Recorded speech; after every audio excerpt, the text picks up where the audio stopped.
I stood in white, staring at the two chairs that should have been filled.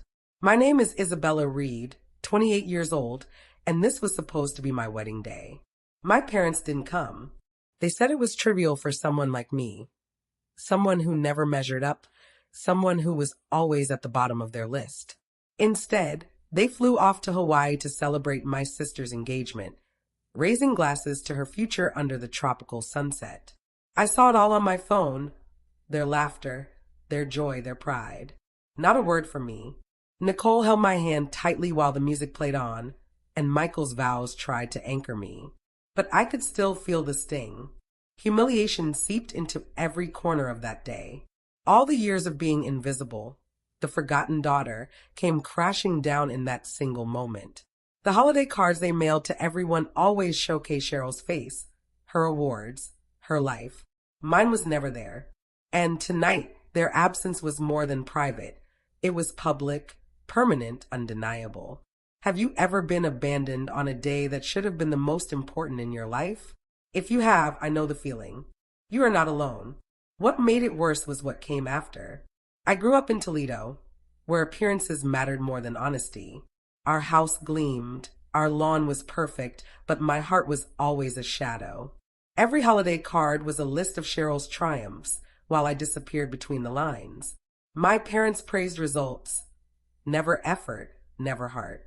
Cheryl checked every box they wanted: debate trophies, shining internships, the kind of smile they could parade in front of neighbors.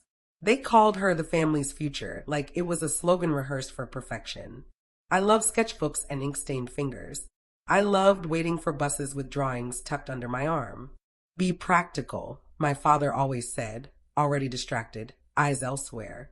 My mother adjusted frames on the wall instead of listening to me. When I was 10, I won an art contest at school. I carried that certificate home like it was treasure. My mother glanced at it and said, "That's nice," while lifting Cheryl's medals onto the wall. Her achievements got space. Mine didn't even earn a spot on the fridge. That day I learned to applaud for myself in silence. When I was 14, I had my first little gallery display. It wasn't much, just drawings pinned to corkboard under buzzing fluorescent lights. I stood there with trembling hands, waiting for them to notice. Other kids' parents filled the room with applause and chatter. My corner stayed empty. I smiled so hard my jaw ached, pretending it didn't hurt. Afterward, I carried my posters home through the rain, and no one asked how it went. High school repeated the script. Dinner conversations on speakerphone were always about Cheryl's pre-law achievements. I sat waiting to share something of my own, but when I did, my father immediately redirected. "That's great, but did you hear about Cheryl?" That's when I realized invisibility had a shape, and it was etched into my ribs. College gave me a chance, but it wasn't freedom, it was labor. I built a door for myself. Scholarships, side jobs, late-night bus rides. I designed logos between classes, folded laundry in laundromats, and sent emails home like prayers. My updates were ignored or brushed aside with comparisons. "How's Cheryl's firm?" my mother would ask, skipping right over me. But someone else saw me. Nicole noticed the things I created. Michael admired the way I thought, not just the end result. While my family chased perfection in Cheryl, I stitched together a sense of worth from scraps of overlooked victories. If you've ever felt invisible at your own table, I see you. You're not broken. Sometimes love comes from places you least expect. I thought distance would protect me, but the truth came wrapped in lace. On my wedding day, the chairs they left empty proved how wrong I was. College wasn't an escape, it was a proving ground. Deadlines kept me focused, pulling ideas out of daydreams and shaping them into work. I lived on cafeteria coffee and typed briefs until sunrise. Michael noticed my sketches before my smile. He asked about balance and spacing, not just colors. "Show me your thinking," he'd say, leaning close, and I'd unravel my process while he actually listened. Nicole barreled in with her camera gear and reckless energy, refusing to let me hide. "Stop burying your best slides," she'd scold, dragging me to showcases I swore I wasn't ready for. And yet, I'd walk away with opportunities one never expected. My internship paid in ramen and exhaustion, but it gave me experience. I learned that good design wasn't only about beauty, It was about clarity. I studied how clients responded under pressure, how managers kept calm when things broke. I mailed updates home. I'm proud of this campaign. My father's reply was sharp and short. Cheryl's moot court team won again. And so the pattern continued. But this time, I had people beside me who noticed me, who valued the process, not just the polished outcome. And slowly, that was enough to keep me moving forward. Mom leaned toward me once, asking if I was networking like Cheryl. Their applause was always reserved for another stage, so I learned to clap for myself in the quiet. Soft affirmations whispered over the hum of refrigerators late at night in borrowed kitchens. Nicole cheered loudly enough to drown out the silence, and Michael poured tea while asking the kind of questions that proved he was truly listening. When the first agency offer came, I nearly cried with relief. A mid-sized shop in Toledo, hungry for a fresh portfolio with expectations that pressed down hard. I accepted after 2 interviews, shaking as I signed the papers. HR slid me a badge, and I exhaled for what felt like the first time in years. Mondays carried the scent of burnt toast and hot ink. I built guidelines, wove campaigns, and pushed projects through impossible timelines.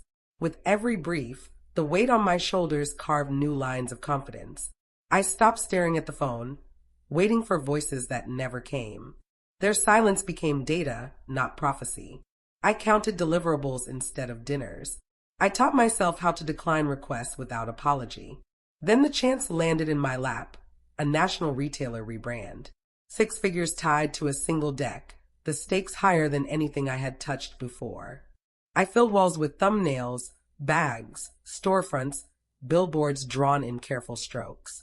Michael lingered at my desk, circling tiny details with patient pride. Nicole kept her camera rolling, curating my archive. When the campaign launched on a rainy bright morning, hashtags multiplied like wildfire and sales climbed steady. A local trade blog printed my name. I read that byline until the sun came up. I sent the article to my parents just once. Dad's reply was 2 words, great. Cheryl met a partner. I shut the thread, opened Illustrator, and kept building. The hurt became fuel, the work my shelter. My voice steadied. My back straightened. I furnished an inner room they couldn't walk into, lined with proof instead of permission. When Michael slid a small box across the table at Cheesecake, the patio lights flickered in a river breeze. I said yes before I even looked at the ring. His eyes told me everything. I see you clearly. We planned a riverside ceremony. Small, intentional. We saved for simple linens and modest flowers. I designed invitations with rippling ink, mailed 3 of them to my parents despite knowing better. If you've had to build alone, I'm cheering for you too. You're not behind. You're building bedrock. But on the day I stood in white, their absence pierced deepest. 2 chairs by the aisle sat dressed in ribbons, untouched. I tried to believe the wind had carried off their name cards, but the truth was plain. Silence had. Nicole mouth-breathed from behind her lens.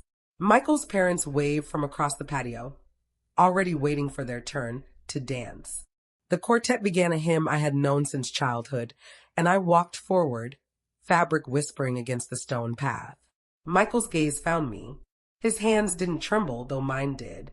The officiant welcomed the gathering, vows laid out on cream cardstock still damp from ink. I looked left. The emptiness offered no apology. Nicole tilted her camera, keeping me in frame, not the gap. We spoke promises that stripped away performance. I offered presence, a home built of honesty instead of theater. Michael vowed patience, partnership, and 100 ordinary Tuesdays. The applause felt like shelter after a storm. At the reception, shoulders loosened, timelines faded. Diane slipped me a glass of water and whispered, "Family shows up." George raised a toast about choosing kindness over pride. Laughter softened into listening, and glasses lifted high. For a moment, I let myself lean into joy. We danced to a song from our freshman year, friends clapping out of sync. The cake was tart with lemon, sweet with relief. Then my phone lit up beside the bouquet. A stack of missed calls and a fresh notification from Mom. Against my better judgment, I opened it. A video unfurled, sunset dripping into the horizon, palm trees combed by warm wind. Cheryl in white, not quite a wedding dress. Jeffrey in linen, grinning like a magazine ad. My parents in matching leis, drinks glowing in the light. The caption read, "Celebrating our star's engagement in paradise." No mention of Ohio. No mention of me. The band swelled into something shamelessly bright while my chest burned. My face locked itself into stillness. Nicole stepped between me and the world, whispering, "Breathe with me," counting soft and steady. Michael caught my eye, glimpsed the screen, then me. He didn't curse, didn't chase the shadow. He set his hand on my shoulder, anchoring me with a quiet, "Here now." I slid the phone back into my pocket, its heat fading like a brand. Then I turned toward the dance floor, toward the life I was choosing, and carried on. The night faded after the celebration we had created together. We cleared plates, folded linens, and offered thanks to every guest who had shared our joy. When the room emptied, I laid my hand on the 2 chairs that had remained vacant. No prayer surfaced, only a decision forming clear and sharp inside me. Back home, I watched the wedding video once through. No sound, no tears, just evidence. They hadn't overlooked me by mistake. They had made a choice, displayed it openly, and expected me to accept it in silence. I didn't. That evening, I curled into the comfort of loyalty beside me.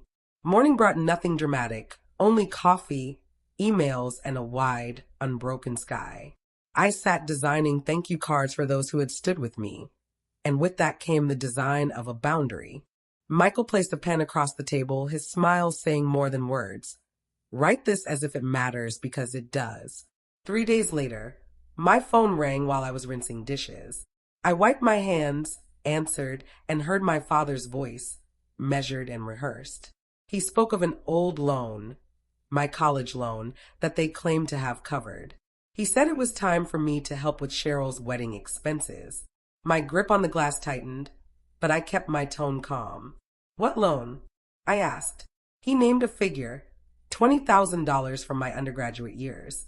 He called it fairness, as though balance sheets could excuse erasure. I ended the call with a promise to follow up. Michael slid my laptop in front of me.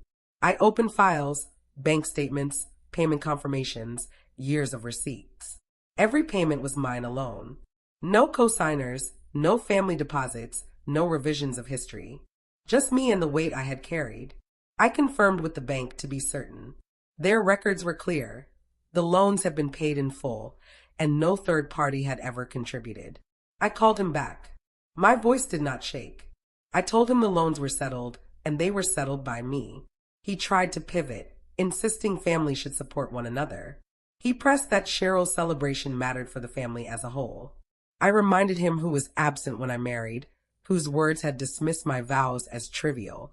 Silence hung before shifting to bargaining. They offered repayment later, suggested my contribution was only a gesture. I told him I had already given enough. I would not bankroll my own replacement. His tone hardened, snapping about years of sacrifice. I asked for receipts.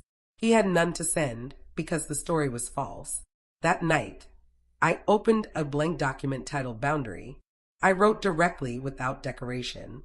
To my parents and my sister, I spelled out what their actions had proven. My place was conditional in their eyes. They had chosen her celebration while diminishing mine. They had attempted to rewrite my history with money. I did not grant permission for such revision. I asked them not to contact me about finances or trivialities again. I made it plain that future attempts would be ignored. I chose peace and my own home above manipulation. I read the words aloud once. Michael counted my breath the way he had on our wedding day. Then I pressed send and blocked their numbers. They did not apologize. The equation became simple. I brewed tea, opened Illustrator, and let morning light spill across the kitchen tiles. My hand steadied as the kettle sang. The email should have been the end. Instead, its ripples began to spread. Relatives heard. Friends drew their own conclusions. My aunt stopped including them in group chats. Neighbors whispered about the 2 empty chairs. My father tried to spin a story about misunderstandings at a cookout, but the audience no longer bought his script. Cheryl faced questions she hadn't expected. Jeffrey's parents asked why her engagement had been treated with grandeur while mine had been brushed aside. The contrast wasn't flattering. I didn't need to revel in it. I simply planted quiet, brick by brick, routine by routine.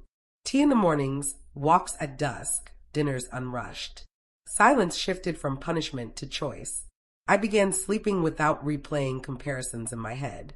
Michael stayed steady, my daily miracle. Nicole arrived with her fierce, noisy care.